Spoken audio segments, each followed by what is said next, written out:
السلام عليكم ورحمة الله وبركاته. إن الحمد لله نحمده ونستعينه ونستغفره ونعوذ بالله من شرور أنفسنا ومن سيئات أعمالنا من يهده الله فلا مضل له ومن يضلل فلا هادي له وأشهد أن لا إله إلا الله وحده لا شريك له وأشهد أن محمدا عبده ورسوله صلى الله تعالى عليه وعلى آله وصحبه وسلم تسليما كثيرا.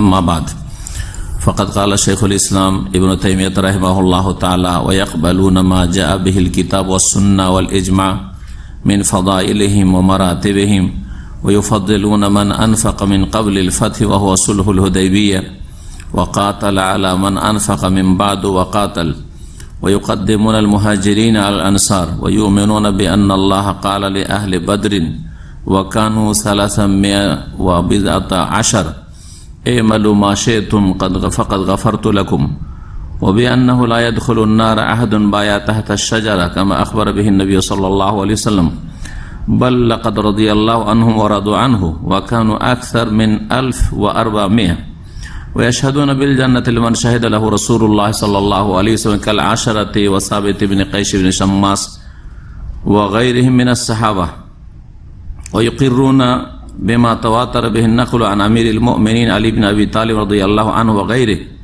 من أن خير هذه الأمة بعد نبي أبو بكر ثم عمر ويسلسون بعثمان ويربعون بعلي رضي الله عنهم كما دلت عليه الآثار وكما أجمع الصحابة على تقديم عثمان في البيعة إلى آخره. মহান আল্লাহ সমস্ত প্রশংসা যে আল্লাহ রাব্বুল আলামিন আমাদের সৃষ্টি করেছেন, আমাদের হিদায়াত দান করেছেন। সালাত এবং সালাম নাযিল করেন মুহাম্মদ রাসূলুল্লাহ সাল্লাল্লাহু আলাইহি ওয়াসাল্লামের উপর, যার সাথী সঙ্গীগণ এবং উম্মতের সবচেয়ে শ্রেষ্ঠ মানুষ আম্বিয়া এবং রাসূলগণের পরে। আমাদের ধারাবাহিক আলোচনা আল আকিদা আল ওয়াসিতিয়ার আজকে পর্ব নম্বর হচ্ছে 35।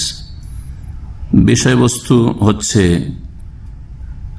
সাহাবায়ে কেরামদের ফজিলত এবং আহলুস সুন্নাহ ওয়াল জামাতের তাদের ক্ষেত্রে ভূমিকা বা বিশ্বাস এবং তাদের একের অন্যের ওপর শ্রেষ্ঠত্ব বা ফজিলত। তাহলে প্রথম যে বিষয়টি সেটা হচ্ছে সাহাবায়ে কেরামদের মর্যাদা বা ফজিলত, আর তারপরে আহলে সুন্নাত ওয়াল জামাত সাহাবায়ে কেরামদের সম্পর্কে কি বিশ্বাস রাখেন। আর তৃতীয় যে বিষয়টি সেটা হচ্ছে যে সমস্ত সাহাবায়ে কেরামরা এক মর্যাদার নন, বরং একজনের আর একজনের ওপর শ্রেষ্ঠত্ব বা ফজিলত রয়েছে। বলছেন ইমাম ইবনে তাইমিয়া রাহিমাহুল্লাহ, ওয়ায়াকবালুনা মা জাআ বিহিল কিতাব ওয়াস সুন্নাহ ওয়াল ইজমা মিন ফাদাইলিহিম ওয়া মারাতিবিহিম। আহলে সুন্নাত ওয়াল জামাত সম্পর্কে, কারণ এই কিতাবে আহলে সুন্নাহ এবং জামাতের আকীদা বর্ণনা করা হয়েছে। শুরুতেই এই কিতাবে রয়েছে যে এই হচ্ছে আহলে সুন্নাত ওয়াল জামাতের আকীদা, আল্লাহ রাব্বুল আলামিন সম্পর্কে, আরকানে ঈমান ইসলাম সম্পর্কে, তারপরে আসমা সিফাত তাওহীদুল আসমা ওয়াস সিফাত সম্পর্কে বিশেষ করে, আর তারপরে যে বিষয়গুলি ধারাবাহিক আলোচিত হয়েছে। শেষ দিকে এই সাহাবায়ে কেরামদের সম্পর্কে, আহলে বাইত সম্পর্কে, উম্মাহাতুল মুমিনিন সম্পর্কে, এসব বিষয়গুলি এবং এই উম্মত সম্পর্কে এইসব আলোচনা হয়ে এই কিতাব শেষ হবে। আহলে সুন্নাত ওয়াল জামাত সম্পর্কে বলছেন যে কোরআন এবং সুন্নাহ আর ইজমাতে যেই ফজিলতগুলি বর্ণিত হয়েছে, কোরআন সুন্নাহে বর্ণিত হয়েছে এবং তার উপর ইজমা হয়েছে। তাহলে এখানে তিনি বলতে চেয়েছেন যে দ্বীন ইসলামের উৎস হচ্ছে প্রথম কোরআনে কারীম, আর তারপরে রাসূলুল্লাহ সাল্লাল্লাহু আলাইহি ওয়াসাল্লামের সুন্নাহ বা হাদিস, আর তারপরে তৃতীয় হচ্ছে ইজমা। তো কোরআন সুন্নাহ এবং ইজমার দ্বারা যেসব ফজিলত এবং যেসব মর্যাদার কথা তাদের প্রমাণিত, তা সাদরে গ্রহণ করেন, কবুল করেন কারা? আহলে সুন্নাহ এবং ওয়াল জামাআহ। ويفضلون من أنفق من قبل الفتح وهو صلح الحديبية وقاتل على من أنفق من بعد وقاتل। সাহাবায়ে কেরামদের একদল হচ্ছেন সাবিকিন আল আউয়ালিন, যারা অগ্রণী, জি, প্রথম সারির, প্রথম যুগেই ইসলাম গ্রহণ করেছেন, যাদেরকে সাবেকুন বলা হয়। আর কিছু সাহাবায়ে কেরাম যারা পরবর্তীকালে কিছু বিলম্বে ইসলাম গ্রহণ করেছেন রাসূলুল্লাহ সাল্লাল্লাহু আলাইহি ওয়াসাল্লাম জীবদ্দশায়। তো হুদায়বিয়ার সন্ধির পূর্বে যারা আল্লাহ রাস্তায় ব্যয় করেছে, জিহাদ ফি সাবিলিল্লাহ করেছে, ব্যয় করেছে, ধন সম্পদ ব্যয় করা হোক আর নিজের মেহনত পরিশ্রম ব্যয় করা হোক, জিহাদ ফি সাবিলিল্লাহ শরীরে জিহাদ করে, অথবা ইবাদত বন্দেগী হোক, সবকিছু যারা হুদায়বিয়ার সন্ধির আগে আল্লাহ রাস্তায় ব্যয় করেছে এবং ওয়াকাতাল, এবং যারা সশস্ত্র জিহাদ করেছে বদরে, ওহদে, খন্দকে, এগুলি হচ্ছে হুদায়বিয়ার সন্ধির আগে। হুদায়বিয়ার সন্ধি কখন হয়েছে, কত সালে? ষষ্ঠ হিজরিতে। দ্বিতীয় হিজরিতে কোন জিহাদ হইল? বদর। তৃতীয় হিজরিতে ওহদ। চতুর্থ হিজরিতে যেটাকে বলা হয়েছে যে ওইরকম বড় কোনো জিহাদের নেই, কিন্তু বদরে তারা এসে আবার, কারণ ওহদে প্রতিশোধ নিয়ে তাদের মন বলছে, বদরে আবার এসে প্রতিশোধ নেবে, এরকম ছিল। এই জন্য প্রস্তুতি ছিল সাহাবায়ে কেরামদের। আর তারপরে পঞ্চম হিজরিতে হলো খন্দক। ষষ্ঠ হিজরিতে হুদায়বিয়ার সন্ধি। তো হুদায়বিয়ার সন্ধির আগে যারা আল্লাহ রাস্তায় ব্যয় করেছেন, জিহাদ করেছেন, ইবাদতবন্দি করেছেন, ঈমান নিয়ে এসেছেন, তাদেরকে ফজিলত দিয়ে থাকে আহলে সুন্নাত ওয়াল জামাত ওই সমস্ত সাহাবায়ে কেরামদের উপর যারা তারপরে ইসলাম গ্রহণ করে দিনের খেদমত করেছেন। তাই বলছেন ওয়ায়ুফাদ্দিলুনা, আহলে সুন্নাত ওয়াল জামাত ফজিলত দান করে, শ্রেষ্ঠত্ব দিয়ে থাকে ওই সমস্ত সাহাবায়ে কেরামদেরকে মান আনফাকা মিন ক্বাবলিল ফাতহি, যারা বিজয়ের পূর্বে খরচ করেছে। এই বিজয়ের পূর্বের ব্যাখ্যাটা কি? এখানে অনেকেই হয়তো বা আপনাদের প্রায় সকলে বিজয় মানে শুধু মক্কা বিজয় বুঝেন, তাই না? কিন্তু কোরআনে কারিমে যে বিজয়ের আয়াতগুলি রয়েছে বিভিন্ন ক্ষেত্রে রয়েছে। যে আয়াতটি সূরা ইযা জাআ নাসরুল্লাহি ওয়াল ফাতহু, ফাতহু মানে এখানে বিজয়, সেটা হচ্ছে মক্কা বিজয় সম্পর্কে, সেটা হচ্ছে মক্কা বিজয় সম্পর্কে। কিন্তু যেটা সূরাতুল ফাতহ, একটা সূরার নামই হচ্ছে সূরা আল ফাতহ, জানা আছে? আর না হলে কার কাছে কোরআন থাকলে বের করেন। সূরাতুল ফাতহ 26 পারার, সূরা আহকাফ, সূরা মুহাম্মদ, আর তারপরে সূরাতুল ফাতহ, তারপর সূরা হুজুরাত। জি, এই সূরাতুল ফাতহের প্রথম আয়াতটা কার মুখস্থ আছে? ইন্না ফাতহানা লাকা ফাতহাম মুবিনা, হে নবী নিশ্চয় আমি ফাতাহনা লাকা, তোমাকে বিজয় দান করেছি, ফাতহাম মুবিনা, সুস্পষ্ট বিজয়। সূরা ইযা জাআ নাসরে শুধু রয়েছে ওয়াল ফাতহ এবং বিজয়। ইযা জাআ নাসরুল্লাহ, যখন আল্লাহর সাহায্য আসবে, ওয়াল ফাতহ এবং বিজয় আসবে। আর এখানে রয়েছে তোমাকে আমি সুস্পষ্ট বিজয় দান করেছি। ইন্না ফাতাহনা লাকা ফাতহাম মুবিনা লিয়াগফিরা লাকা আল্লাহু মা তাকাদ্দামা মিন যামবিক ওয়া মা তাআখার। এই আয়াত কখন নাযিল হয়েছিল? এই আয়াত মক্কা বিজয়ের সময় নাযিল হয়নি। এই আয়াত তার 2 বছর পূর্বে নাযিল হয়েছে, মক্কা বিজয় 8ম হিজরিতে, ঠিক না? এই আয়াত নাযিল হয়েছে হুদায়বিয়ার সন্ধির সময়, হুদায়বিয়ার সন্ধির কাল। এই জন্য এই সূরাতে রয়েছে ওই গাছের তলায় বায়াতের কথা, বায়াতের রিজওয়ান, লাকাদ রাদিয়াল্লাহু আনিল মুমিনিনা ইয বায়াউনাকা তাহতা আশ-শাজারা, ওই বায়াতের কথা রয়েছে। ওসমান রাদিয়াল্লাহু তাআলা প্রতিশোধ নেওয়ার জন্য যে বায়াত হয়েছিল, বায়াতের রিজওয়ান বলা হয়। কারণ রিজওয়ান এই জন্য বলা হয় যে আল্লাহ সন্তুষ্টি ঘোষণা করেছেন ওই সব সাহাবায়ে কেরামদের ক্ষেত্রে যারা এই গাছের তলায় তাহতা ইয বায়াউনাকা লাকাদ রাদিয়াল্লাহু আনিল মুমিনিন, আল্লাহ ওই সব মুমিনদের রাজি হয়ে গেছেন, সন্তুষ্ট হয়ে গেছেন। ইয বায়াউনাকা তাহতা আশ-শাজারা, যখন তারা বায়াত করছিল গাছের তলায়। জি, এই সূরাতে রয়েছে ইন্নাল্লাযীনা ইউবাইউনাকা ইন্নামা ইউবাইউনাল্লাহ, নিশ্চয় হে নবী তোমার সাথে এখানে এই যে হুদায়বিয়ার সন্ধিতে, এখানে হুদায়বিয়ার প্রান্তে যারা বায়াত করছে তারা যেন আল্লাহর সাথে বায়াত করছে। তোমার সাথে শপথ করা, আল্লাহর সাথে তাদের শপথ। জি, এগুলি পীরদের ক্ষেত্রে আয়াত নয়। জি হ্যাঁ, পীরদের বায়াত হচ্ছে বেদাতি বায়াত, আর সুন্নতি বায়াত যা রাসূলুল্লাহ সাল্লাল্লাহু আলাইহি সাল্লাম নিয়েছেন। জি হ্যাঁ, আর খোলাফে রাশেদিন বা যুগে যুগে খোলাফে রাশেদিন না হইলেও বনু উমাইয়াদের খোলাফারা, আব্বাসী খলিফারা, এইরকম উসমানী খলিফারা, যে কোনো যুগের খলিফারা যতদিন পর্যন্ত খেলাফত ছিল, খলিফারা দেশের গণ্যমান্য ব্যক্তিদের কাছ থেকে কি নিতেন? বায়াত নিতেন। আর আলহামদুলিল্লাহ সৌদি আরবে এটা এখনো বহাল আছে, তাই না?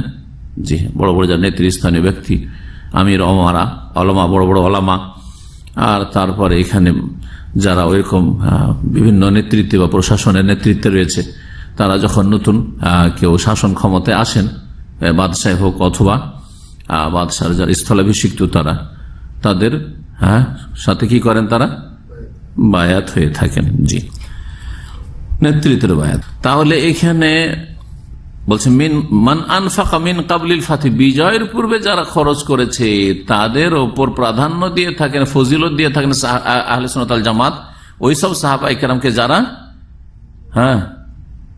যারা বিজয়ের পরে যারা ইসলাম গ্রহণ করেছে বা আল্লাহ রাস্তায় মেহনত করেছে, পরিশ্রম করে জিহাদ করেছে, তাদের ওপর বিজয়ের আগে যারা ইসলাম গ্রহণ করেছে তাদেরকে ফজিলত দিয়ে থাকেন আহলে সুন্নাত ওয়াল জামাত। এখানে বিজয় বলতে কি? ইমাম ইবনে তাইমিয়া রাহমাতুল্লাহ আলাইহির মতে ওয়া হুয়া সুলহুল হুদাইবিয়া, এটা হচ্ছে হুদাইবিয়ার সন্ধি। হুদাইবিয়ার সন্ধিকে এখানে বিজয় বলা হয়েছে।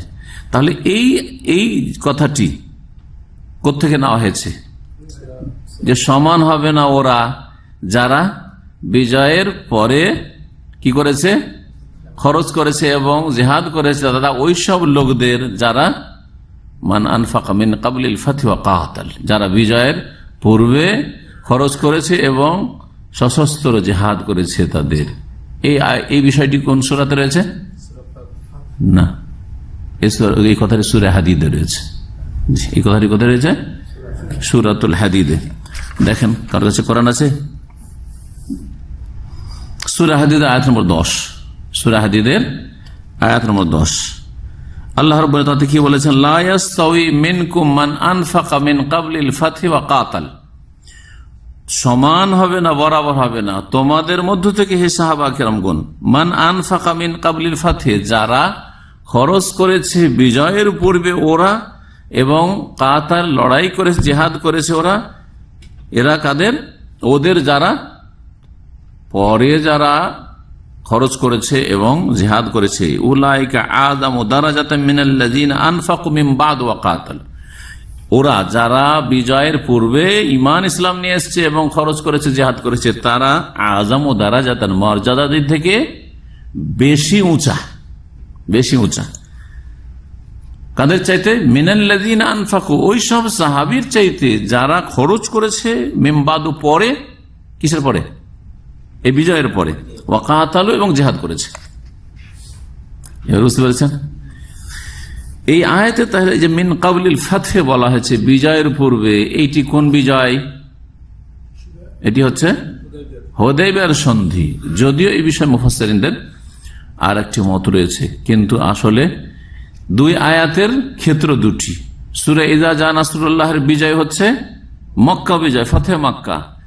আর সূরাতুল ফাতহের যে বিজয়ের কথা রয়েছে, ইন্না ফাতাহনাকা ফাতহাম মুবিনা, এটা হচ্ছে না, এটা হচ্ছে হুদাইবিয়ার সন্ধিকে বিজয় বলা হয়েছে, বরং সুস্পষ্ট বিজয় বলা হয়েছে। এটা আমরা হয়তো বলতে গিয়ে অনেক সময় গবেষণামূলক না বললে বিজয় মানে মক্কা বিজয়, এটা হচ্ছে মশহুর, তাই না? কিন্তু আসলে এটা হচ্ছে সূক্ষ্ম তাফসীর, আর এটা হচ্ছে সঠিক কথা। হুদাইবিয়ার সন্ধিকে বিজয় কেন বলা হলো? অথচ হুদাইবিয়ার সন্ধিতে যে দফাগুলি লেখা ছিল, সেগুলিতে সবগুলিতে দেখা যায় যে মুসলিমদের হার, ঠিক না? জানা আছে না নেই যে বিষয়গুলি লেখা? তার মধ্যে একটা কি ছিল? প্রথম ছিল যে 10 বছরের জন্য চুক্তি হলো, 10 বছরের জন্য চুক্তি হলো। মক্কার লোক মদিনার মুসলিমদের ওপর কোন রকমের আক্রমণ করবে না, আর মুসলিমরা মক্কার লোকদের কোন আক্রমণ করবে না। ঠিক আছে, 10 বছর চুক্তি হলো। আরেকটি, যখন এইরকম নিরাপদ চুক্তি হয়ে গেল, তখন স্বাধীনভাবে মক্কার লোকেরা তাদের আত্মীয় স্বজন যারা ইসলাম গ্রহণ করেছে ওদের বাড়িতে যাতায়াত করতে লাগলো মদিনায়। কাফের, কিন্তু যাই আমার ভাইকে দেখে আসি, আমার বাপকে দেখে আসি, আমার ছেলেকে দেখে আসি, হ্যাঁ আমার মা বোন চলে গেছে দেখে আসি। আচ্ছা আসে, ওরা মুসলিম কাফের মক্কার, এদের বাড়িতে চলে আসে, এদের এখানে যখন আসে ইসলাম শিখার সুযোগ পেয়ে যায়। এরা ইসলামের দাওয়াত দেওয়ার বাড়িতে বসে বসে সুযোগ পেয়ে যায়। মক্কাতে তো ঢুকতে দিবে না, আর যদিও সন্ধির ভিত্তিতে ঢুকতে দিবে, কিন্তু তারপর ওইভাবে হয়তো পৌঁছানো যাবে না, এর বাড়িতে পেয়ে যায় এদেরকে। একবার আসলে ইসলাম গ্রহণ করে নেয়, হ্যাঁ এদের দাওয়াতে, এদের আখলাকে, এদের চরিত্রে, মদিনার সেই ইসলামিক সমাজ দেখে ইসলামে আকৃষ্ট হয়ে যায়। যে আর যদি ইসলাম কবুল কেউ নাও করে, তো যে কট্টরপন্থী ছিল, ইসলামের চরম শত্রু ছিল, শত্রুতা হ্যাঁ নম্রতায় রূপান্তরিত হয়ে যায়। এটাকে সবচেয়ে বড় বিজয় বলা হয়েছে, এটাকে বলা হয়েছে ফাতহে মুবিন। ওরাও আসে, এরাও যায় আবার, মুসলিমরাও, কারণ নিরাপদ এখন মক্কায় যেতে পারবো, সন্ধি হয়ে গেছে, হ্যাঁ তারপরে যায়, যাওয়ার পরে মক্কায় আত্মীয় স্বজনদের বাড়িতে যায়, যাওয়ার পরে একা একা ব্যক্তি পর্যায়ে দাওয়াত দেয়। এই যে যাতায়াতের একটা সুযোগ সুবিধা হয়ে গেল। জি এবার বুঝতে পারছেন? তো এইখানে ফাতহে মুবিন যেটা সূরাতুল ফাত, সেটা হচ্ছে হুদাইবিয়ার সন্ধি। হুদাইবিয়ার সন্ধিতে বাহ্যিক মনে হচ্ছে যে মানে নথি স্বীকার করতে, যেটা বলছে নথি স্বীকার করতে হচ্ছে কাফেরদের কাছে। কি একটা পয়েন্ট ছিল তার মধ্যে, যে যদি কোন মুসলিম মুরতাদ ইসলাম গ্রহণ, মুরতাদ হয়ে মক্কা পালিয়ে যায় তো ফিরিয়ে দেওয়া হবে না। আর মক্কা থেকে কেউ যদি মুসলিম হয়ে ইসলাম গ্রহণ করে মদিনায় এসে আশ্রয় নাই তো ফিরিয়ে দিতে হবে। সবচেয়ে বড় কঠিন এটা ছিল সাহাবায়ে কেরামদের জন্য, ওমর রাদিয়াল্লাহু আনহু। এটা কেমন করে হইতে পারে? আলাস্তানা আল হক ইয়া রাসূলুল্লাহ, আমরা কি হকের ওপর না? আমরা হকের ওপর, আর এই দিনে হক গ্রহণ করে ইসলাম গ্রহণ করবে আর আসবে আশ্রয় নিয়ে আমাদের ভাইয়েরা মুসলিম হয়ে, আর ওদেরকে ফিরিয়ে দেবো, মানে এটা মেনে নিতে পারি না। মানানোই মুশকিল। ওমর রাদিয়াল্লাহু তাআলা নবী সাল্লাল্লাহু আলাইহি ওয়াসাল্লাম বলছেন যে মেনে নাও, কারণ নবী সাল্লাল্লাহু আলাইহি ওয়াসাল্লাম যে মেনে নিচ্ছেন তো ওহিতে মেনে নিচ্ছেন। আল্লাহ বলছে যে এতেই রহস্য আছে, এতে রাজি হবে এই কাফেররা, না হলে রাজি হবে না। তোমরা যখন নতি স্বীকার করবে তখন আনন্দিত হবে, কিন্তু আল্লাহ যে এতে হিকমা রেখেছে, রহস্য রেখেছে, আর যেটা ওরা জানে না, যে ষষ্ঠ হিজরিতে হতে এবার সন্ধি, আর ওরাই চুক্তি ভঙ্গ করবে 2 বছর। আল্লাহ তো সব জানছেন, ওরাই চুক্তি ভঙ্গ করবে, মুসলিমদের মিত্র গোত্রের উপর হামলা করে, আর তারপর তখন চুক্তি যখন ভঙ্গ হয়ে যাবে তখন আমরা মক্কা বিজয়ের সুযোগ পেয়ে যাব। মক্কা এবছর তো যেতে দিব না, এখান থেকে ফিরে যাও, আগামী বছর আসবে, মাত্র 3 দিন, 3 দিনের মধ্যে ফিরে বেরিয়ে যেতে হবে। আর অস্ত্র নিয়ে আসতে হবে না, থাকলে লুকানো থাকবে।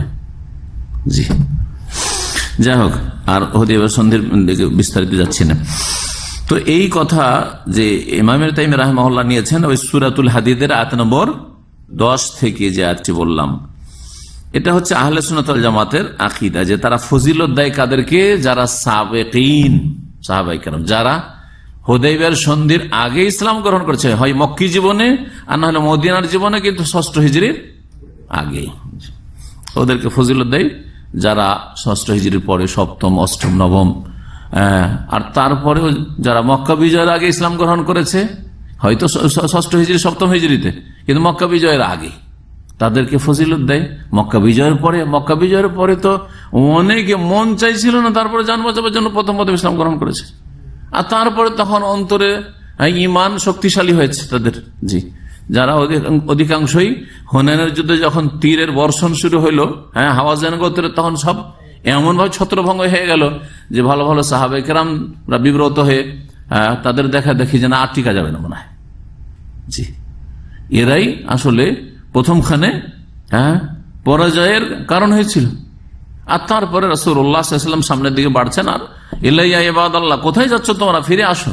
সাহাবায়ে কেরাম, যারা খাঁটি সাহাবায়ে কেরাম, চিন্তা করেন কথা তো ঠিকই, আমরা যাচ্ছি কোথায় পালিয়ে? এরা তো সব নিউ মুসলিম, এরা পালিয়ে যাচ্ছে, আমরা পালিয়ে যাবো? আর রাসূলুল্লাহ সাল্লাল্লাহু আলাইহি ওয়াসাল্লাম পিছন থেকে ডাক দিচ্ছেন আর আমরা পালিয়ে যাচ্ছি। তাড়াতাড়ি ফিরে আসে। আবার যুদ্ধ শুরু হল, আল্লাহ বিজয় দান করলেন। আল্লাহ এখানে দেখিয়েও দিতে চাইলেন যে তোমাদের মনে মনে একটা গর্ব হয়েছিল, আনন্দ হয়েছিল। ইয আ'জাবাতকুম কাসরাতুকুম, সংখ্যাধিক্য তোমাদেরকে চমৎকৃত করেছিল, আনন্দিত করেছিল।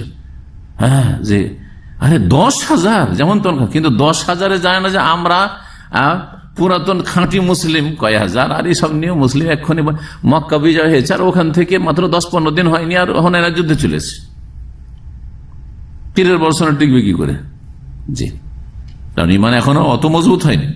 আল্লাহু আকবার। বলছেন তারপরে ওয়ায়ুকাদ্দিমুন আল মুহাজিরিন আল আনসার, তারপরে সাহাবায়ে কেরামদের দুটি দল রয়েছে, একটি হচ্ছে মুহাজিরিন, আরেকটি হচ্ছে আনসার। মুহাজিরিন কারাকে বলা হয়? যারা মক্কা থেকে মদিনায় হিজরত করেছেন, ঘর বাড়ি সবকিছু ছেড়ে, ধন সম্পদ সব ছেড়ে এসছেন, আশ্রয় নিয়েছেন জান বাঁচাবার জন্য না, ইমান রক্ষার জন্য এবং রাসূলুল্লাহ সাল্লাল্লাহু আলাইহি ওয়াসাল্লাম সাহায্য করার জন্য এক নম্বরে। আর তারপরে তখন জানের বিষয়টি মানুষের, একজন মুমিনের। আর আনসার যারা মুহাজিরিনদেরকে আশ্রয় দিয়েছে মদিনাবাসী। শ্রেষ্ঠত্ব কার রয়েছে আহলে সুন্নাতের কাছে? মুহাজিররা আনসারদের তুলনায় শ্রেষ্ঠ। কেন? এর কারণ যদি কেউ জিজ্ঞেস করে, খালি মৌখিক বললে হবে? যদি কেউ জিজ্ঞাসা কেন আপনি মুহাজিরিনকে কি করে মক্কায় আর লোকদেরকে কি করে মদিনার আনসারীদের উপর ফজিলত দিচ্ছেন আপনি? দলিল বলছেন যে আল্লাহ রাব্বুল আলামিন যে আয়াতগুলিতে মুহাজির আনসারের কথা বলেছেন, সেখানে আগে মুহাজির আর তারপরে আনসার। জি, ওয়াস-সাবিকুনা আউয়ালুনা মিনাল মুহাজিরিন ওয়াল আনসার, সূরা তাওবা আয়াত নম্বর 100। ওয়াস-সাবিকুনা আউয়ালুনা মিনাল মুহাজিরিন ওয়াল আনসার। এই সূরা হাশরে যদি দেখেন ওই রকমই, লিল ফুকারাইল মুহাজিরিন আল্লাযিনা উখরিজু মিন দিয়ারিহিম, আগে ফুকারা মুহাজিরিন আর তারপরে ওয়াল্লাযিনা তাবাওয়াউদ দার ওয়াল ঈমান, আনসারদের কথা পরের আয়াত। ওয়ায়ুমিনুনা বিআন্নাল্লাহ ক্বালা লি আহলি বাদরিন, আরো বিশ্বাস করে আহলে সুন্নাত ওয়াল জামাত যে বদরে যারা অংশ নিয়েছিলেন তাদের সংখ্যা ছিল ওয়া কানু সালাসামিয়া ওয়া বিজআতা আশার, 300-র অধিক, মানে 313 অথবা 14। 300 আর 10 আর বিদআ বলা হয় 3 থেকে নিয়ে 10 পর্যন্ত বা 9 পর্যন্ত। তাহলে 310-এর অধিক, এর মানে করো বিদআত আশার মানে বলবো 10-এর অধিক। জি, তো 313 জন। এদেরকে আল্লাহ বলেছিলেন সম্বোধন করি আসমান থেকে এই কথা, রাসূলুল্লাহ সাল্লাল্লাহু আলাইহি ওয়াসাল্লামকে আল্লাহ জানিয়ে দিলেন, এমালু মা শিতুম, হে বদরের মুজাহিদিনরা তোমরা যা আমল করো, যা চাও তোমরা কর্ম করো, আমল করো। এর মানে এই নয় যে কাবিরা গুনাহ করো, হ্যাঁ, এর মানে এই নয় যে ফরজ ছাড়ো, নামাজ পড়ো না পড়ো, সালাত আদায় করার নাই করো। এর মানে এই নয় যে যাকাত দেওয়ার না দাও। এর মানে এই নয় যে হজ করার নাই করা আর সিয়াম পালন করার না করে, এটা অর্থ নয় আসলে। শেখ সালেহ ফৌজান এর কি ব্যাখ্যা করেছেন, ওনার ব্যাখ্যাতে আপনাদের শোনাচ্ছি, এবং তিনি নকল করেছেন যে কথাটি গুরুত্বপূর্ণ, তা আপনাদেরকে শোনাচ্ছি। বলছেন যে আহলে সুন্নাত বিশ্বাসী যে বিআন্নাল্লাহ ক্বালা লি আহলি বাদরিন, আল্লাহ বলেছেন বদরের মুজাহিদিনদেরকে ওয়া কানু সালাসামিয়া ওয়া বিজআত আশার, তাদের সংখ্যা ছিল 313 জন। এমালু মা শিতুম, যা চাও তোমরা আমল করো, ফাকাদ গাফারতু লাকুম, তোমাদেরকে ক্ষমা করে দিলাম, মাফ করে দিলাম। আল্লাহ অন্তর্যামী কিনা? আল্লাহ সবকিছু জানেন কিনা? আল্লাহ যেমন অতীত জানেন, বর্তমান জানেন, ভবিষ্যতে আমি আপনি যে কতদিন বাঁচবো এটা জানেন না? জানেন না? তো আল্লাহ যার সম্পর্কে জানেন যে এই লোক জীবনে, আমাদের সবার জানা সম্পর্কে আল্লাহর জানা আছে কিনা যে আমরা কে জীবনে এক ওয়াক্ত নামাজ ছাড়বো না, আর কে আছে যারা পাক্কা খুব নামাজি, এখন তাহাজ্জুদও পড়ছে, একসময় কি নামাজ ছেড়ে দেবে, এটাও জানেন কিনা আল্লাহ? এবার তাহলে বুঝে গেছেন কেন আল্লাহ ঘোষণা করেছেন যে যা আমল করো আমি মাফ করে দিলাম। আল্লাহ জানছেন যে 313 জন এই যে মুজাহিদিন বদর, হ্যাঁ, এরা আগামীতে এমন কোন আমল করবে না যেটা জাহান্নামে যাওয়ার কারণ হয়, এমন কোন কাবিরা গুনাহ করবে না যেটা জাহান্নামে যাওয়ার কারণ হয়, অথবা এরা কেউ ফরজ কেউ পরিত্যাগ করবে না, ফরজ কেউ ঘাটতি করবে না। জি, সুতরাং শেষ পরিণাম জান্নাত। যা আমল করো, এর মানে এই নয় যে এগুলো কমিয়ে দাও, 5 ওয়াক্ত নামাজ কমাইতে পারো না, কারো অধিকার নেই, আম্বিয়া রাসূলগণের অধিকার ছিল না। জি হ্যাঁ, কারণ এই কথা যদি স্বাধীনভাবে, এই জন্য কোরআন এবং হাদিস স্বাধীনভাবে বোঝা যায় না, কোরআন এবং সুন্নাহকে বুঝতে হবে, কোরআন সুন্নাহর আলোকে এবং সালাফদের দৃষ্টিভঙ্গি নিয়ে তারা কিভাবে বুঝেছেন, আল্লাহ ফাহমে সালাফি সালেহ সাহাবায়ে কেরামরা কিভাবে বুঝেছেন। এটি হচ্ছে কার বিশ্বাস? আহলে সুন্নাত ওয়াল জামাতের বিশ্বাস। ইমাম ইবনুল কাইয়িম রাহিমাহুল্লাহ থেকে শেখ সালেহ ফৌজান হাফিজাহুল্লাহ কিতাবে নকল করছেন। ইমাম ইবনুল কাইয়িমের কিতাব রয়েছে একটি আল ফাওয়াইদ, তাতে বলছেন তিনি পৃষ্ঠা 16, প্রথম খণ্ড পৃষ্ঠা 16। কিতাবটি আমার কাছে আছে আমাদের লাইব্রেরিতে। বলছেন আশকাল আলা কাসীর মিনান নাস মানাহু, বলছেন যে অনেক আলেমদের কাছে বা মুসলিমদের কাছে এই বাক্যটির অর্থ বড় মুশকিল, জটিল হয়েছে। কোনটা? এ মালুমা সেতু, যা চাও তোমরা আমল করো, কর্ম করো, ফাকাত গাফারতু, তোমাদেরকে ক্ষমা করে দিলাম। মানে আপনাদের যদি বলা হয় যে আপনারা যা ইচ্ছা তাই করেন, সব মাফ, তো আপনারা সাধারণ জ্ঞানে কি বুঝবেন যে নামাজ পড়ি আর নাই পড়ি, রোজা রাখি আর নাই রাখি, এবার গরমের দিন তাহলে রোজা রাখি আর না রাখি, তো মাফ হয়ে গিয়েছে। তো দেখি না, এটা কি বোঝানো হয়েছে? না, এটা বোঝানো হয়নি।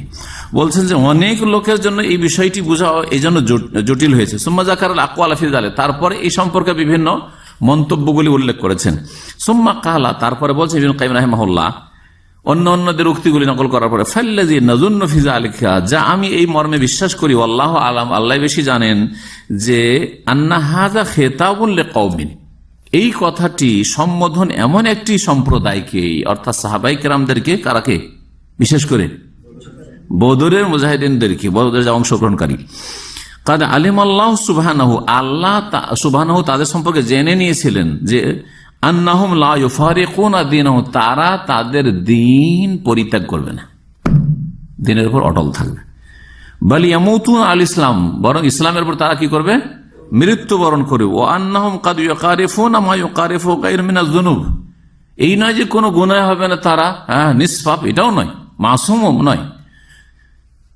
তাই বলছেন যে হ্যাঁ, হতে পারে কাদ ইউকারিফুন মা ইউকারিফুহু গায়রুহু মিনাজ যুনুব, অন্যদের যেমন ভুল ভ্রান্তি হয়, গুনাহ হয়, হতে পারে তাদের, কিন্তু গুনাহ হলে গুনার উপর অটল থাকবে না।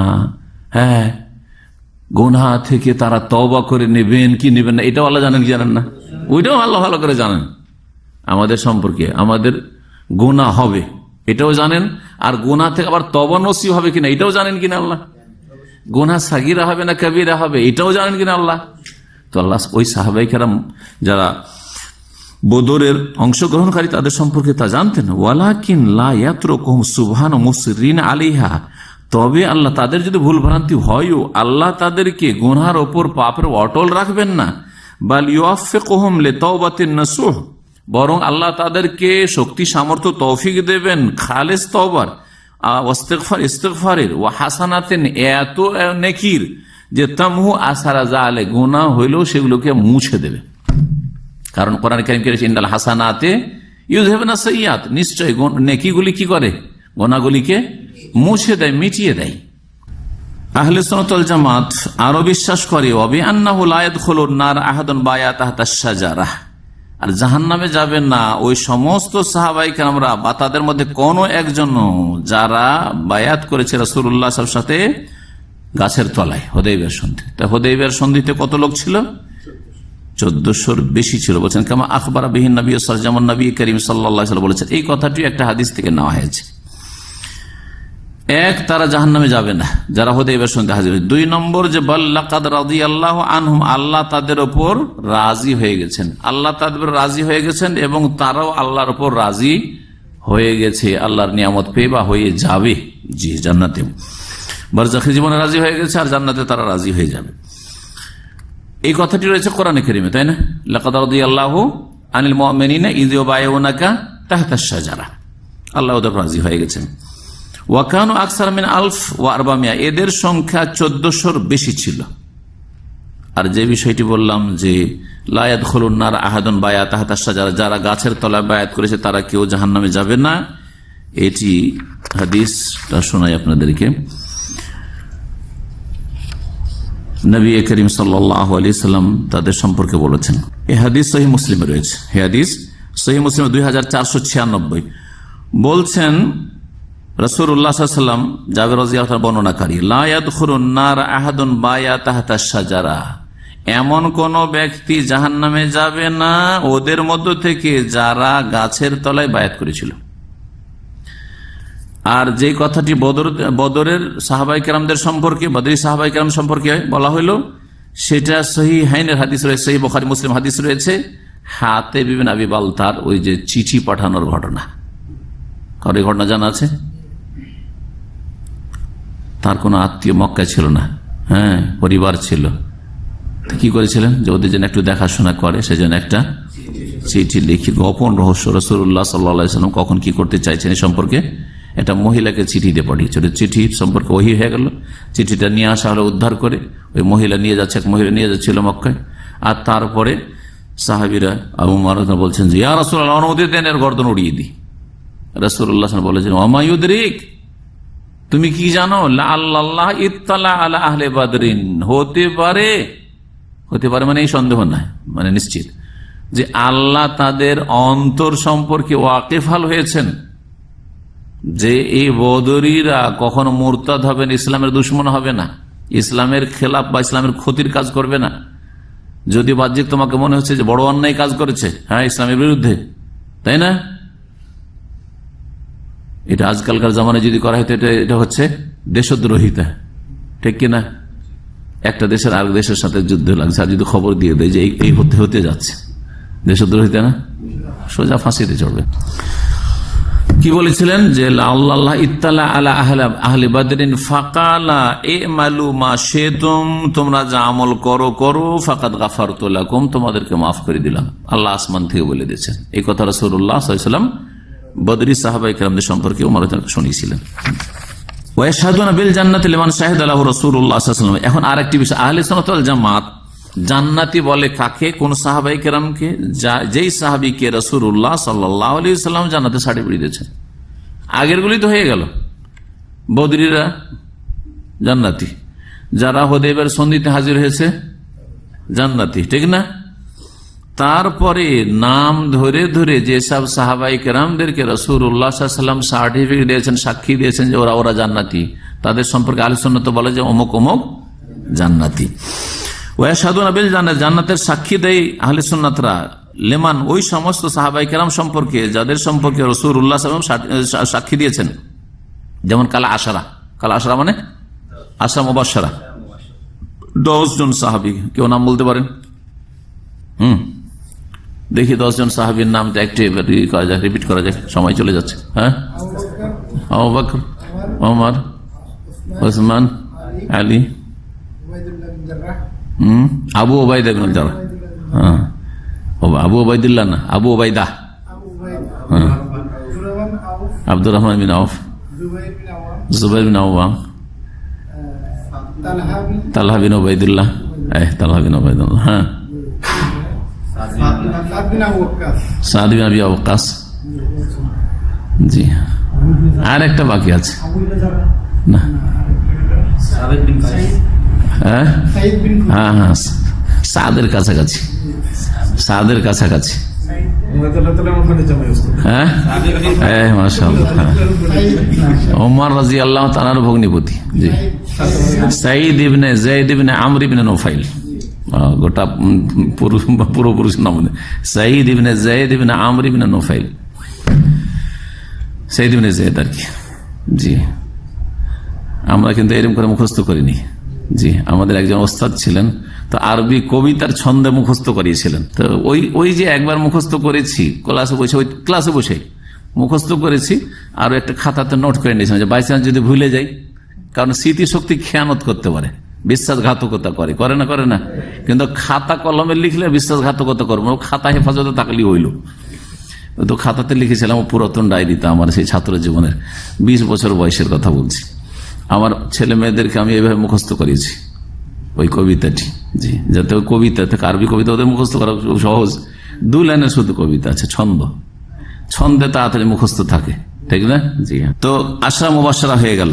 জি তারপরে সাবিত ইবনে কাইস ইবনে সাম্মাস, উনি ছিলেন বক্তা, একজন খতিব, জি হ্যাঁ, তো ওনাকে জানার সার্টিফিকেট দিয়েছেন। ওয়া গায়রুহুম মিনাস সাহাবা, এছাড়া অন্য আরো সাহাবায়ে কেরাম, যেমন একজন বলে ইয়া রাসূলুল্লাহ, যখন নবী সাল্লাল্লাহু আলাইহি ওয়াসাল্লাম বলেন 70 জন বিনা হিসাবে বিনা আযাবে জান্নাত যাবে, তখন কে ছিল সেটা? ওকাশ ইবনে মেহসান, কিতাবুত তাওহীদ পড়েছেন, ওকাশ ইবনে হাসান, উদুল্লাহ ইয়াজালানি মিনহু, বিনা হিসাবে বিনা আযাবে জান্নাত, তাহলে তো জান্নাতের সার্টিফিকেট পেয়েছেন, আনতা মিনহুম। জি হ্যাঁ, এইরকম বেশ কিছু সাহাবায়ে কেরামদেরকে সার্টিফিকেট দিয়েছেন রাসূলুল্লাহ সাল্লাল্লাহু আলাইহি ওয়াসাল্লাম। এইরকমই ইহুদিদের আলেম আব্দুল্লাহ বিন সালাম, একটি হাদিস দ্বারা প্রমাণিত, তাকেও রাসূলুল্লাহ সাল্লাল্লাহু আলাইহি ওয়াসাল্লাম জান্নাতের সার্টিফিকেট দিয়েছেন বা সাক্ষী দিয়েছেন তার সম্পর্কে। এই জন্য ওয়াগাইরহুম বলে ছেড়ে দিয়েছেন। ওয়ায়ুকিরুনা বিমা তাওয়াতার বিহি নাকলু আন আমিরিল মুমিনিন আলী ইবনে আবি তালিব। এখানে আগের আলোচনার আগে বাকি সাহাবে কেরাম সম্পর্কে কি বলবেন তাহলে, যাদের সম্পর্কে নাম ধরে ধরেও সার্টিফিকেট দেননি আর এই কথা বলেননি যে তারা বদরিও না আর তারা হুদাইবিয়ার সন্ধি তো হাজির হয় না, তাহলে তাদের সম্পর্কে কি বলবেন? হ্যাঁ, এই বিষয়টা জেনে নিতে। হ্যাঁ, রাদিয়াল্লাহু আনহু ওয়া রাদু আনহু। জি, তাদের সম্পর্কে কি বলবে এটা কথা শেখ সালেহ ফৌজান এখানে উল্লেখ করেছেন, কারণ কথাটি জেনে রাখা ভালো। বলছেন তার ভাষায় বলি, ইয়াশহাদু আহলুস সুন্নাত ওয়াল জামাত বিল জান্নাতি লিমান শাহিদা লাহু রাসূলু বিযালিক। বলছে আহলে সুন্নাত ওয়াল জামাত ওর জন্য নাম ধরে সার্টিফিকেট, ওই সাহাবীর জন্য যার জন্য রাসূলুল্লাহ নাম ধরে ধরে সার্টিফিকেট দিয়েছেন, আর যার জন্য নাম ধরে ধরে দেননি আর তারা বদরি সাহাবীও না আর হুদাইবিয়ার সন্ধিতেও উপস্থিত সাহাবী না, তাদের সম্পর্কে কি বলবেন? বলছেন আম্মা মাল্লাম ইয়াশহাদ লাহু রাসূল সাল্লাল্লাহু আলাইহি ওয়াসাল্লাম বিল জান্নাতি, যার জন্য নাম ধরে রাসূলুল্লাহ সাল্লাল্লাহু আলাইহি ওয়াসাল্লাম সার্টিফিকেট বা সাক্ষী দেননি যে অমুক জান্নাতি অমুক জান্নাতি, ফালা ইয়াশহাদুনা লাহু, আহলে সুন্নাত ওয়াল জামাত নাম ধরে সার্টিফিকেট দেই না। কেন? অনেকে বিদাতীরা কিন্তু এই কথাটা হয়তো ধরতে চাইবে, হ্যাঁ দেখো দেখো সাহাবে কেরাম সময় কি বললো, কিন্তু চিন্তা করে কথা বলতো। কেন আপনি সার্টিফিকেট দিতে পারবেন না নাম ধরে যে অমুক সাহাবী জান্নাতি আমি সার্টিফিকেট দিচ্ছি? আপনি যে সাক্ষীটা দেবেন, সাক্ষীটা কিসের ভিত্তিতে দেবেন? হয় কোরআন আয়াত হইতে হবে না রাসূল সাল্লাল্লাহু আলাইহি ওয়াসাল্লাম হাদিস হইতে হবে। যখন নাই তারপর যদি আপনি সাক্ষী দেন বা সার্টিফিকেট দেন, তাহলে আল্লাহ সম্পর্কে এমন কথা বলা যার আপনার জ্ঞান নেই, এটা কাবিরা গুনাহ কিনা? তাই বলছেন লিআন্না ফি হাযা তাকাওয়ুলান আলাল্লাহ, কারণ যার সাক্ষী আল্লাহ দেননি তার রাসূল সাল্লাল্লাহু আলাইহি ওয়াসাল্লাম দেননি, এই রকমের সাক্ষী আপনার আমার দেওয়া, সাধারণ একজন মুসলিমের দেওয়া আল্লাহ সম্পর্কে মন গড়া কথা বলা বা নিজের পক্ষ থেকে কথা বলা। তবে তাই বলে কি তারা জান্নাতি না? বলছেন লাকিন ইয়ারজুন আলিল মুহসিনিন ওয়া ইয়াখাফুন আল মুসিইন, তবে আহলে সুন্নাত ওয়াল জামাত যারা সৎকর্মশীল নিষ্ঠাবান তাদের সম্পর্কে জান্নাতের আশা রাখেন এবং আল্লাহর রহমতের আশা রাখেন, তারা জান্নাতি। ওয়া ইয়াখাফুন আল মুসিইন, আর কেউ যদি কোনো মন্দ কাজ করে তাহলে তার সম্পর্কে আশঙ্কা করেন। এটা হচ্ছে আম কথা, যদিও সাহাবায়ে কেরামদের ক্ষেত্রে ইনশাআল্লাহ সবাই, কিন্তু আমরা নাম ধরে সার্টিফিকেট দেওয়ার সম্পর্কে যেহেতু দলিল আমাদের কাছে নেই, সেই জন্য ওইভাবে দেব না। আর এই কথাটি শুধু সাহাবায়ে কেরামদের সম্পর্কে নয়, বরং পরবর্তীকালের কারো সম্পর্কে আজকাল যে সার্টিফিকেট দেওয়া হচ্ছে, অমুক শহীদ, শহীদ মানে কি জান্নাতি না? একজন কেউ যদি মজলুম হয়ে মারা যায়, সাধারণত বাহ্যিক আমরা দেখলাম মজলুম হয়ে মারা গেল, তো শহীদ বলছে না, বলছে না? হ্যাঁ, আর স্বপ্নের কিচ্ছা কাহিনী তার জন্য গড়ে নিচ্ছে।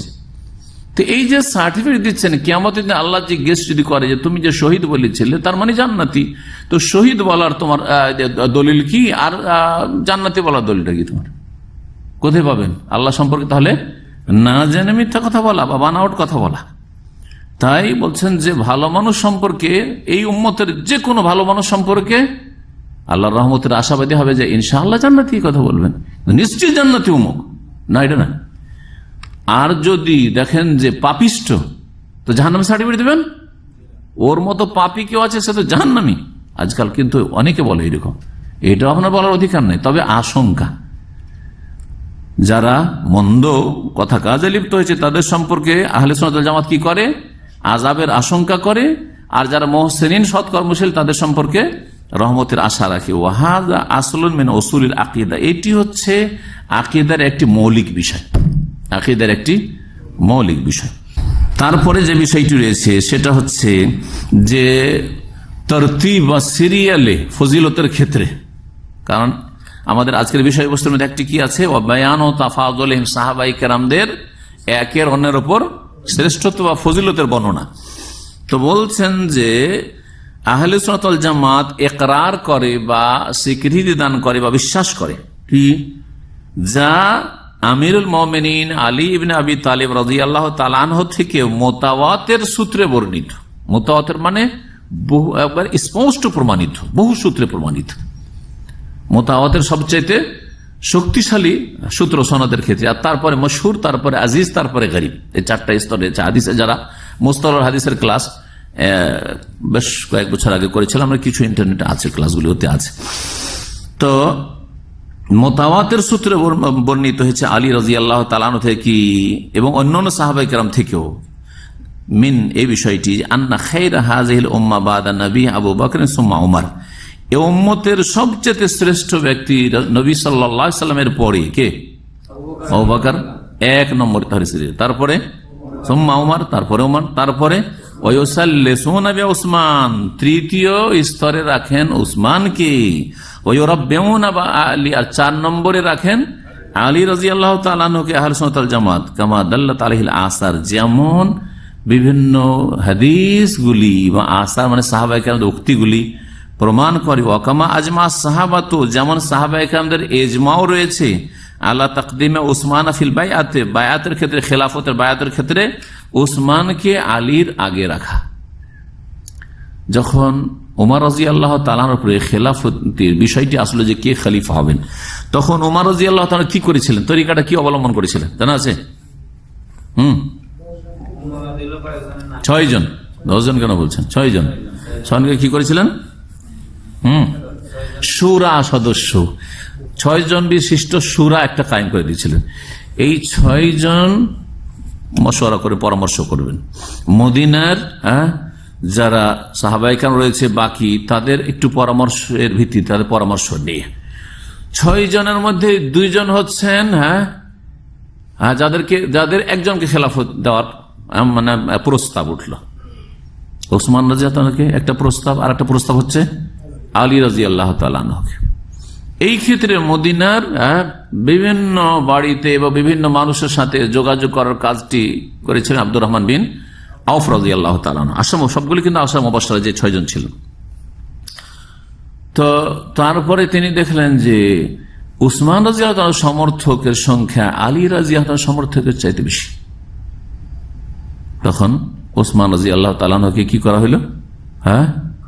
খলিফা বানানো হইল মশওয়ারা, পরামর্শের ভিত্তিতে। যে পরামর্শের কথা, সূরার কথা আল্লাহ কোরআনে কারীমে বর্ণনা করেছে 2টি আয়াত। তাই বলছেন যে সাহাবায়ে কেরামদের তাহলে ইজমা হয়েছে কিসের ওপর? যে উসমান রাদিয়াল্লাহু তাআলা বায়াতের ক্ষেত্রে আলীর আগে তিনি খলিফা হয়েছেন। এর উপর ইজমা কার হয়েছে? সাহাবায়ে কেরামদের ইজমা, ঐক্যমত রয়েছে। আর ইজমা কিন্তু একটি দলিল শরীয়তের। মানা বাদা সুন্নাহ কানু কাদ ইখতালাফি উসমান ওয়া আলী রাদিয়াল্লাহু আনহুম বাদা ইত্তিফাক আলা তাকদিম আবি বকর ওয়া ওমর আইয়ুহুমা আফদাল। একটি বিষয় হচ্ছে খেলাফতের মাসআলা, আর একটি বিষয় হচ্ছে ফজিলতের শ্রেষ্ঠত্বের মাসআলা। 2টি মাসআলা আলাদা করে মনে রাখবেন, তাহলে কথাগুলি স্পষ্ট হয়ে যাবে। উসমান আর আলী এই 2 জনের মাঝে খলিফা কে আগে, এই ক্ষেত্রে জেনে রাখতে হবে যে সাহাবায়ে কেরামদের যখন ইজমা হয়ে গেছে যে তৃতীয় খলিফা হচ্ছেন আমাদের উসমান, তখন খেলাফতের ক্ষেত্রে তৃতীয় খলিফা বারহাক হক খলিফা উসমান, আর চতুর্থ খলিফা রাশেদ বারহাক আলী রাদিয়াল্লাহু। আর একটি মাসলা কি বললাম? ফজিলতের মাসলা, যে আবু বকর, ওমর, তারপরে উসমান শ্রেষ্ঠ নাকি আলী শ্রেষ্ঠ। এই বিষয়টিতে কিছু আহলে সুন্নাতের ইখতিলাফ রয়েছে। ওই কথা বলছেন মা, অথচ আন্না বাজ আহলে সুন্নাহ, কিছু আহলে সুন্নাত কানু কাদ ইখতিলাফ ফি উসমান ওয়া আলী রাদিয়াল্লাহু আনহুমা, উসমান এবং আলী রাদিয়াল্লাহু আনহুমা সম্পর্কে তারা মতবিরোধ করেছে, তাদের ইখতিলাফ হয়েছে। কি এই বিষয়টি আইয়ুহুমা আফদাল, যে তাদের 2 জনের মাঝে কে উত্তম। কিন্তু ইখতিলাফ হইল বাদা ইত্তিফাকিহিম আলা তাকদিম আবি বকর ওমর। হ্যাঁ, তারা আবার সবাই একমত, সমস্ত আহলে সুন্নাত একমত যে আবু বকর আগে, আর তারপরে ওমর, আর তারপরে এখন উসমান না আলী। তাহলে আবু বকর আর ওমরে কোন ইখতিলাফ ছিল না। কেউ বলেনি আহলে সুন্নাতের যে আলী আবু বকরের চাইতে বা ওমরের চাইতে শ্রেষ্ঠ, এই কথা কেউ বলে না। এই কথা আহলে সুন্নাত কেউ বিশ্বাস করেনি আর করে না। কথা বোঝা গেছে? যেটা রাফিজি শিয়ারা বলছে। রাফিজি শিয়ারা বলছে না, রাসূলুল্লাহ সাল্লাল্লাহু আলাইহি ওয়াসাল্লামের পরে কে খলিফা হইতো? খেলাফত হচ্ছে আলীর হকদার, আলী হকদার হবে খেলাফতের। এরা সব দখল করেছে, আউযুবিল্লাহ। জি, এবং সেই ক্ষেত্রে তারা কাফেরও বলে, গোমরাহ বলে, জাহান্নামী বলে, সবকিছুই বলে এরা রাফিজি শিয়ারা। আলাইহিম মিনাল্লাহি মা ইস্তাহিকুন। আহলে সুন্নাতের কিছু লোকের ইখতিলাফ হয়েছে কিসের বিষয়ে? ফজিলতের বিষয়ে, যে উসমান উত্তম না আলী উত্তম। অধিকাংশ আহলে সুন্নাত কি বলছেন? হ্যাঁ, ওসমান উত্তম, আর এটাই সঠিক। কিন্তু কিছু আহলে সুন্নাত কি বলেছে? যে আলী উত্তম ফজিলতের দিক থেকে। ফাকাদ্দামা কওমুন, এই বিষয়ে তিনটি মত রয়েছে। দুটো মত বর্ণনা করলাম, আরেকটি মত শুনবেন। সেটা হচ্ছে যে আমরা কিছু বলবো না, নীরব, এটাও বলবো না ওটাও বলবো, তাওয়াক্কুফ। ফাকাদ্দামা কওমুন উসমান, একদল আহলে সুন্নাত উসমান রাদিয়াল্লাহু তাআলা আনহুকে প্রাধান্য দিয়েছেন যে তিনি শ্রেষ্ঠ, 3 নম্বরে। ওয়াসাকাতু, তারপরে তারা চুপ থেকে তারা কিছু বলেন। ওয়ারাব্বাউ বিআলিইন, আর 4র্থ নম্বরে বলেছেন আলীর কথা। ওয়াকাদ্দামা কওমুন আলিয়ান, আরেক দল আলী রাদিয়াল্লাহু তাআলা আনহুকে প্রাধান্য দিয়েছেন, বলেছেন তিনি শ্রেষ্ঠ। হ্যাঁ, আর তারপরে ওসমান। ওয়া কওমুন তাওয়াক্কাফু, আর 3য় দল নীরব থেকেছেন। তাওয়াক্কুফ মানে কথা বলতে চান এই বিষয়ে, যে আমরা কিছু বলবো না, দুইজনের মাঝে ফজিলত দেব না। জি, এইরকম হাদিস রয়েছে। আমরা রাসূলুল্লাহ আবু বকর বলতাম, ওমর বলতাম, আর তারপরে আমরা কাউকে কারো উপর ফজিলত দিতাম না। এগুলো তাদের এই ধরনের এগুলি দলিল। লাকিন ইস্তাকার আমরু আহলিস সুন্নাত আলা তাকদিম উসমান আলা সুম্মা আলী। তবে ইবনে তাইমিয়া রাহিমাহুল্লাহ বলছেন যে আহলে সুন্নাত ওয়াল জামাতের এই বিষয়ে ইখতিলাফ কিছু থাকলেও, মানে কিছু আহলে সুন্নাত আলী রাদিয়াল্লাহু তাআলা আনহুকে উসমান ফজিলতের ক্ষেত্রে প্রাধান্য, খেলাফতের ক্ষেত্রে নয়, ফজিলতের ক্ষেত্রে প্রাধান্য দিলেও শেষ পর্যন্ত আহলে সুন্নাতরা একমত হয়েছে কিসের ওপর? যে উসমান আলী রাদিয়াল্লাহু তাআলা আনহুর চাইতে শ্রেষ্ঠ ওই তরতিবে, যেই তরতিবে তাদেরকে আল্লাহ খলিফা বানিয়েছেন, হ্যাঁ, সাহাবায়ে কেরামদের পরামর্শের ভিত্তিতে। অর্থাৎ যেমন খেলাফতের ক্ষেত্রে 3য় উসমান রাদিয়াল্লাহু তাআলা, তেমনি ফজিলত মর্যাদার ক্ষেত্রেও 3য় স্থানে।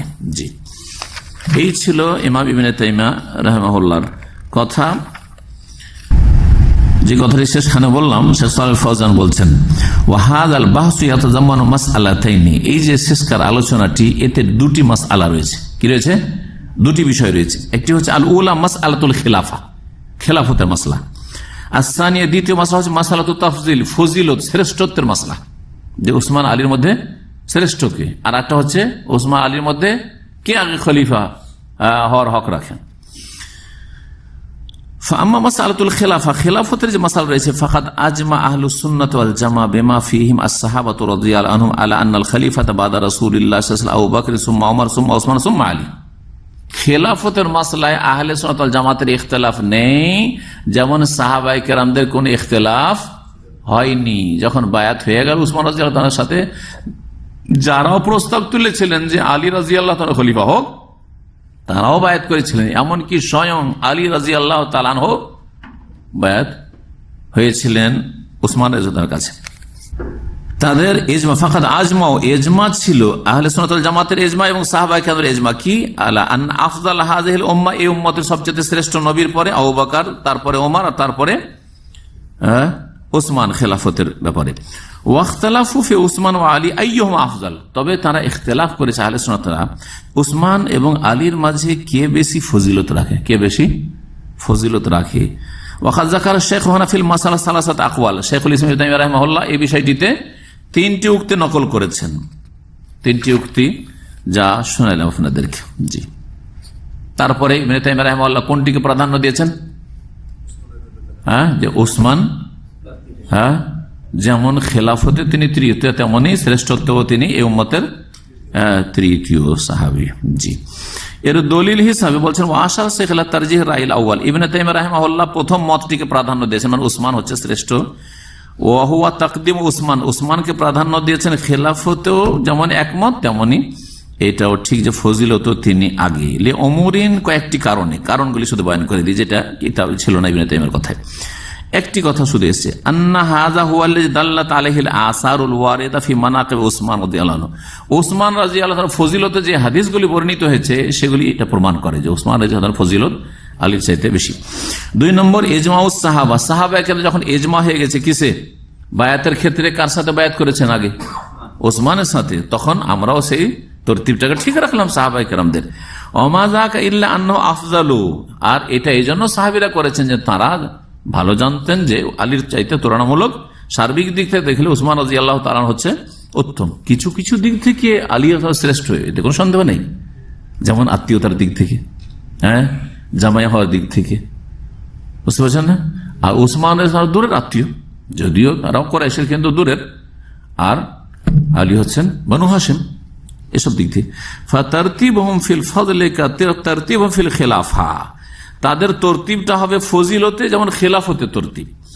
3 নম্বর আন্নাহু ইস্তাকার আমরু আহলি সুন্নাহ আলা তাকদিম উসমান সুম্মা আলী। 3 নম্বর যে যুক্তিটি বয়ান করেছেন ইবনে তাইমিয়া রাহিমাহুল্লাহ, সেটা হচ্ছে যে শেষ বেশ আহলে সুন্নাত ওয়াল জামাত একমত হয়ে গেছে যে উসমান আগে আর তারপরে আলী রাদিয়াল্লাহু আনহুমা ওয়া রাদিয়াল্লাহু আনহুম। আব্দুর রহমান বিন আউফ সম্পর্কে শুধু বলে দিই, আব্দুর রহমান বিন আউফ আলী রাদিয়াল্লাহু তাআলা আনহুকে বলেছিলেন মদিনায় ঘুরে ঘুরে খবর নিয়ে যে কাকে বানানো যায় খলিফা। তারপরে বলছেন আলী, ইন্নী নাযারতু আমরান নাসে, আমি লোকজনের অবস্থার দিকে আমি দেখলাম, ফালাম আরাহুম ইয়াদিলুনা বিউসমান, তাদেরকে দেখছি না যে উসমানের সমান কাউকে মনে করছে।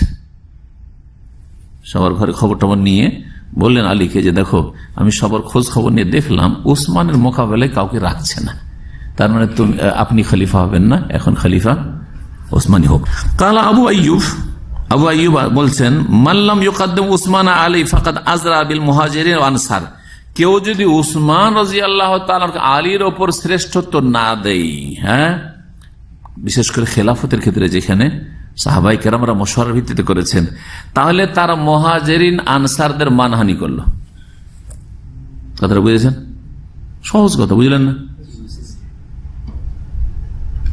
আমরা 2-3 জন শেখ যদি একটা সিদ্ধান্ত করে দিই আর তারপরে আপনারা বলে যান না না এই সিদ্ধান্ত এটা ঠিক হয়নি, এইটা ঠিক, তাহলে আমাদের কি করলেন? আমাদের সাথে অপমান করলেন না? মুহাজিরিন আনসাররা শুরার ভিত্তিতে ফয়সালা করলেন যে এখন আমাদের খলিফাকে ওসমান, হ্যাঁ, ঠিক কিনা? আর তারপরে যদি কেউ ইখতিলাফ করে যে না ফজিলতের ক্ষেত্রে উসমান যাতে বেশি ফজিলত তাকে মর্যাদা রাখে আলী, তাহলে মানহানি করলো না? জি, অবশ্যই মানহানি করলো।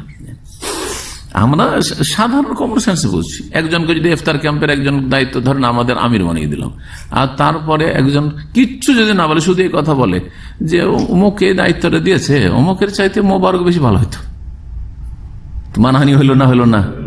অবশ্যই। জি হ্যাঁ। ফাকাদ আজরা বিল মুহাজিরিন ওয়ান আনসার ফাহাযা দালিলুন আলা আন্না উসমান আফজাল, এটা প্রমাণ করে যে উসমান হচ্ছে বেশি শ্রেষ্ঠ। লিআন্নাহুম কদ্দামুহু বিইখতিয়ার, তারা বাধ্যতামূলক করেননি, তারা স্বাধীন স্বেচ্ছায় তাকে পছন্দ করেছেন এবং আগে বাড়িয়েছেন মশওয়ারার বাদা তাশাওয়ারে, পরামর্শের ভিত্তিতে।